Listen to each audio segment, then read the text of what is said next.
Question number 5, Ken Macintosh. Thank you, Presiding Officer. To ask the First Minister what action the Scottish Government is taking to ensure that its grants are awarded only to companies that pay correct levels of tax. First Minister. Well, our job as the Scottish Government is to attract jobs and investment to Scotland, as we are doing noticeably successfully, given that for the last 5 years we have been first or second in the Ernst & Young league table of inward investment.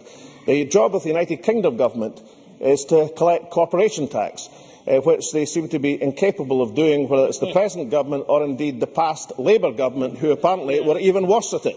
Ken Macintosh.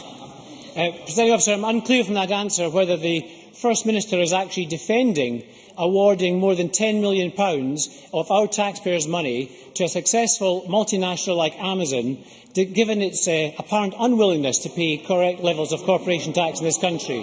Does the First Minister think it's credible to talk about a socially just Scotland whilst extolling the virtues of a race to the bottom on corporation tax and handing out millions of pounds of government grants to companies who dodge tax and avoid recognising workers' rights?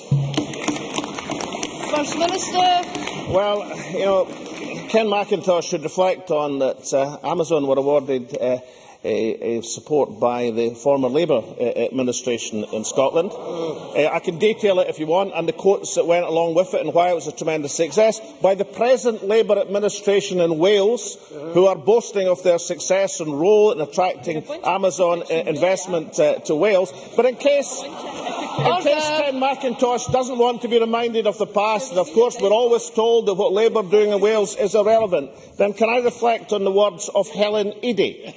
And it's not a long time ago, it's just the 13th of December last year. Helen Eadie was so concerned at the threat to investment grants by the Scottish Government as she saw from the European Commission that she wrote on the 13th of December to the European Commissioner, saying Amazon's recent decision to locate significant operations in part of my home area of Fife that suffers from a severe lack of job opportunities is just one example of an investment they put at risk if RSA was limited to small and medium-sized companies. So while Ken Macintosh is telling us we shouldn't be generating these thousands of jobs in Scotland, Helen Eadie is warning us that we must absolutely continue grants to Amazon. Once you get your own act together, then come and ask me a few questions.